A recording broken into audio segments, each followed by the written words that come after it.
यहाँ पर पहला प्रश्न है, यह है गिरि और पर्वत निम्नलिखित में से कौन सी नदी की सहायक नदियाँ हैं। तो जो गिरि और पर्वत नदियाँ हैं तो बताना है कि ये किस नदी की सहायक नदियाँ हैं। तो विकल्प में था रावी, यमुना, सतलुज और ब्यास। तो मुझे आशा है कि अधिकतर बच्चों ने ये सही किया होगा। इसका सही उत्तर न था यमुना। तो जो गिरि और पर्वत थी ये यमुना की सहायक नदियाँ थी, ठीक है ना। अगला क्वेश्चन था, निम्नलिखित में से किस जिले में चंद्रताल झील स्थित है। तो ये प्रश्न भी उतना मुश्किल नहीं था, अधिकतर बच्चे इसे भी सही करके आए होंगे कि जो चंद्रताल झील थी ये लाहौल स्पीति में सही थी होगी। यहाँ पर सही विकल्प होना था ए, लाहौल स्पीति। अगर पूछा होता चंद्रनहान तो वो शिमला में होनी थी।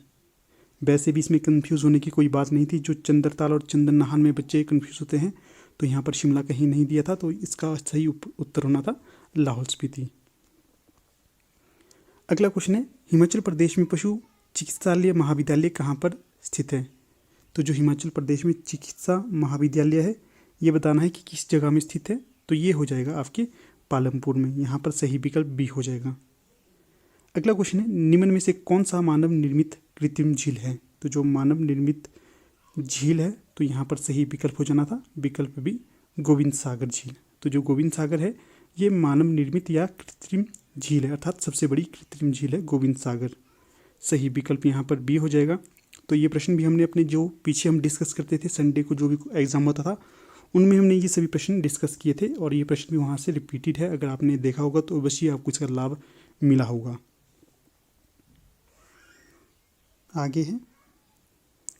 आगे पूछा गया था, वर्तमान में हिमाचल प्रदेश के राज्यपाल कौन हैं। तो इस प्रश्न को भी हमने एक वीडियो में डिस्कस किया था। हाल ही में कोई परीक्षा हुई थी उसमें पूछा गया था कि जो शायद पंचायत सेक्रेटरी का एग्जाम था उसमें ये प्रश्न पूछा गया था कि हिमाचल प्रदेश का राज्यपाल कौन है वर्तमान में। तो उसमें हमने डिस्कस किया था कि श्री राजेंद्र विश्वनाथ अर्लेकर वर्तमान में हिमाचल प्रदेश के राज्यपाल हैं। तो देखिए इस प्रकार ये वीडियोस देखने के आपको लाभ मिलते हैं। अगर आपने पिछली वीडियो देखी होगी तो वहाँ से बहुत से प्रश्न रिपीटेड हैं। अगला क्वेश्चन देखते हैं, निम्नलिखित में से कौन सा जोड़ा बेमेल है। तो यहाँ पर जो जोड़ा बेमेल होगा तो वो होना था विकल्प डी, जो अल्पाइन चरागाह है ये आपके उन्ना में नहीं है। तो यहाँ पर जो सही होगा तो वो डी होगा। बाकी देखते हैं, हिमाचल प्रदेश का अखिल भारतीय आयुर्विज्ञान संस्थान बिलासपुर में स्थापित होगा, ठीक है। विश्व प्रसिद्ध रुमाल ये आपकी चंबा का है। उसके पश्चात छोटी काशी ये मंडी को कहा जाता है, ठीक है ना। तो इस प्रकार से यहाँ पर सही विकल्प होना था डी। अगला क्वेश्चन है, जिला उन्ना और हमीरपुर निम्नलिखित में से कौन सी पहाड़ियों के क्षेत्र में पाई जाती हैं।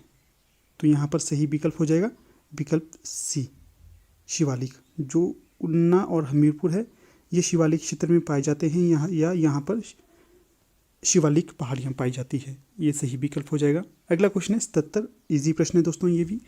हिमाचल प्रदेश का राज्य पशु निम्नलिखित में से कौन सा है।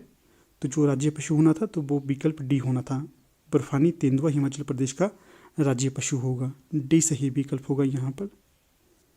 अगला क्वेश्चन है, सिंबलवाड़ा नेशनल पार्क किस जिले में स्थित है। तो जो सिंबलवाड़ा नेशनल पार्क स्थित होगा तो वो आपके सिरमौर में स्थित होगा। यहाँ पर सही विकल्प ए होना था, ठीक है ना। अगला प्रश्न है 47, वुड डिस्पैच एक महत्वपूर्ण दस्तावेज जारी किया गया था, बताना है इसका वर्ष क्या है। तो ये वर्ष है 1854। अगला है 48, शिक्षण भारत के संविधान की किस सूची के अंतर्गत आता है। तो ये आता है ऑप्शन सी, समवर्ती सूची के अंतर्गत। अगला है 49, यदि आप एक शिक्षक होते तो अपने विद्यार्थियों के साथ किस प्रकार का आचरण करते। तो ये आचरण होगा जनतांत्रिक, ऑप्शन बी। अगला है 50, शिक्षण कार्य के व्यावसायिक मानकों को विकसित किया है। तो ये किया गया है ऑप्शन सी, NCTE द्वारा। अगले प्रश्न इंग्लिश के हैं, यहाँ पर दिए गए और वर्ड्स का ऑपोजिट बताना है। तो 51 है डेलिटेरियस, तो इसका होगा ऑप्शन बी, बेनिफिशियल। अगला है 52 कॉन्फेंस, तो इसका होगा ऑप्शन सी, कॉन्सील। अगला है 53 रोबोट्स, तो इसका होगा ऑप्शन सी, फ्यूबल। अगला है 54 स्पेसिफिक, तो इसका ऑपोजिट होगा वेग, ऑप्शन बी।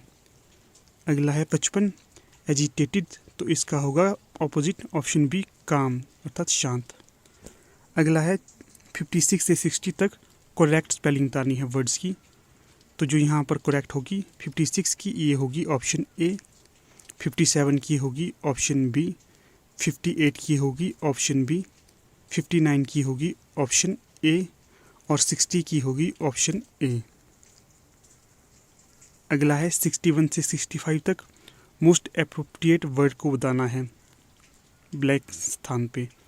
61 का है success is dash on hard work, तो यहाँ पर होगा डिपेंडेड। अगला है 62 Ram dash going to the post office with Shyam, तो यहाँ पर आएगा ऑप्शन बी इज।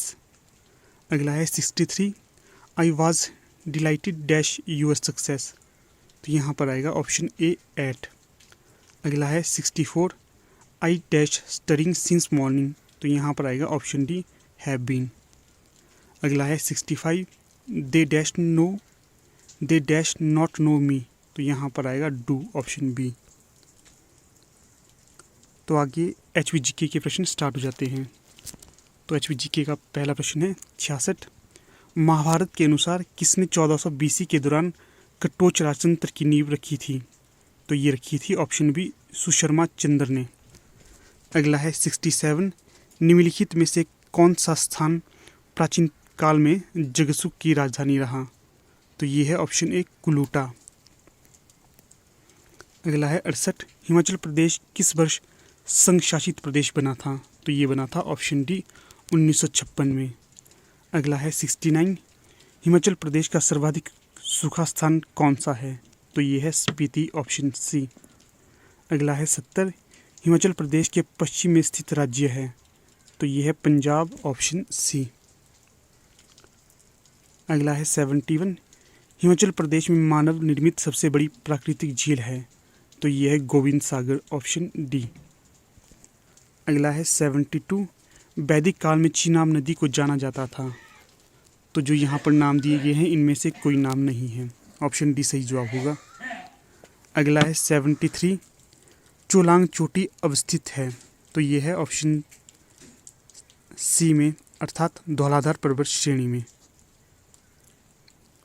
अगला प्रश्न है 74 पंचपूला पिकनिक रिजोर्ट अवस्थित है, तो ये है डलहौजी में ऑप्शन बी। अगला प्रश्न है 74 भारतीय मानक ब्यूरो का क्षेत्रीय केंद्र अवस्थित है, तो ये है ऑप्शन सी परबाणु में। अगला प्रश्न है 76 चंबा में रंगमहल का शिलान्यास किसने रखा या किसने किया, तो ये किया था उम्मेद सिंह ने ऑप्शन ए। अगला प्रश्न है 77 भंगानी साहिब का युद्ध गुरु गोविंद सिंह और किस राजा के मध्य हुआ था, तो ये हुआ था ऑप्शन ए बिलासपुर के राजा के मध्य। अगला है 78 किस वर्ष में रामपुर बुशहर रियासत ब्रिटिश आधिपत्य के अधीन आई, तो ये आया था ऑप्शन ए 1815 में। अगला है 79 1921 में निम्न में से किसने शिमला प्रवास नहीं किया था, तो ये नहीं किया था ऑप्शन ए बाल गंगाधर तिलक ने। जिन्होंने शिमला प्रवास किया था 1921 में वे हैं लाला लाजपत राय, मदन मोहन मालवीय और महात्मा गांधी। अगला प्रश्न है 80 किस वर्ष पीटरहॉफ एक भीषण अग्नि में विनष्ट हुआ था, तो ये हुआ था 1981 में ऑप्शन बी। अगला है 81 1947 में ठियोग में गठित स्वतंत्र सरकार में कौन मुख्यमंत्री बना था, तो ये थे ऑप्शन डी सूरत प्रकाश। अगला है 82 गद्दी निमन के वंशज माने जाते हैं, तो ये है खत्रियों के ऑप्शन सी। अगला है 83 कुलिन दास मूलतः निमन से संबंध रखने वाले लोग थे, तो ये थे ऑप्शन सी शिमला एवं सिरमौर की पहाड़ियों से। अगला प्रश्न है 84 शोभा सिंह कलाविथी अवस्थित है, तो ये है ऑप्शन डी अंद्रेटा में। अगला है 85 हिमाचल का राज्य संग्रहालय जिस सुप्रसिद्ध भवन में है तो उसका नाम क्या है, तो यहाँ पर दिए गए ऑप्शन में से कोई नहीं है, ऑप्शन डी सही जवाब होगा। अगला प्रश्न है 86 पश्चिमी हिमालय का पहला हाइड्रो इलेक्ट्रिकल प्रोजेक्ट कहाँ पर है, तो ये है ऑप्शन बी जोगिंदर नगर में।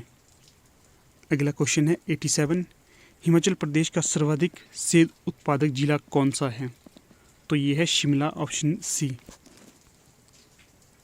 तो यहाँ पर आपके लिए एक क्वेश्चन है। तो यहाँ पर आपने बताना है कि हिमाचल प्रदेश में सर्वाधिक सेब उत्पादन में दूसरा कौन सा जिला है। पहला तो शिमला है, तो दूसरे जिले का नाम आपने बताना है। अगला क्वेश्चन है 88, शिक्षण अनुसंधान तथा प्रशिक्षण की राज्य परिषद SERT अवस्थित है। तो ये है सोलन में, ऑप्शन डी। अगला क्वेश्चन है 89, पद्मश्री से सम्मानित होने वाले पहले हिमाचल कौन थे। तो ये थे ऑप्शन ए कैलाश महाजन। अगला क्वेश्चन है 90, जनगणना 2011 के अनुसार हिमाचल प्रदेश का जनसंख्या घनत्व कितना है। तो ये है ऑप्शन डी 1, 2, 3 अर्थात 123। तो दोस्तों यहाँ से आगे करंट अफेयर के क्वेश्चन हैं जो 2018 के हैं।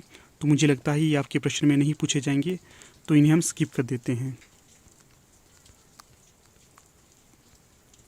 तो आगे क्वेश्चन देखते हैं।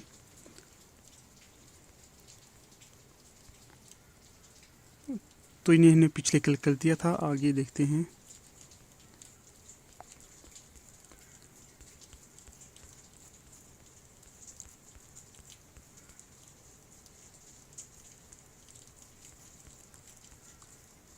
तो आगे हमारे पास प्रश्न बचते थे हिंदी के। तो हिंदी में पहला प्रश्न है 161, 8 आंसू रोना मुहावरे का अर्थ है। तो इस मुहावरे का अर्थ होगा ऑप्शन डी फुट फुट कर रोना। अगला है 162, निडर में समास है। तो निडर में जो समास होगा वो होगा ऑप्शन बी अव्ययी भाव। अगला है 163, अधितक्या में विपरीतार्थक है। तो ये है उपतक्या। अगला है 164, जो प्रतिज्ञा भय को दूर करती है उसके लिए एक शब्द। ये होगा ऑप्शन डी अवैधान। अगला है 165, तत्सम शब्द है। तो यहाँ पर तत्सम शब्द होगा दंत। बाकी दांत, आदमी, आदत इत्यादि तद्भव इत्यादि शब्द हैं। अगला है 166, शुद्ध शब्द का चयन कीजिए। तो यहाँ पर जो शुद्ध होगा वो होगा ऑप्शन ए इकतारा। अगला है 167, खट्टा का भाववाचक है। तो ये होगा ऑप्शन सी खट्टापन। अगला है 168, यौगिक शब्द है। तो यौगिक शब्द होगा शिवाल्य। अगला है 169, फ वर्ण का उच्चारण स्थान है। तो फ वर्ण का उच्चारण स्थान होता है ओष्ठ, ऑप्शन ए। अगला और अंतिम प्रश्न है 170, दास का पर्यायवाची शब्द है। तो यह है ऑप्शन सी किंकर। तो ठीक है दोस्तों, यहाँ पर हमारी वीडियो का समापन हो जाता है। आप सभी का अंत तक बने रहने के लिए धन्यवाद।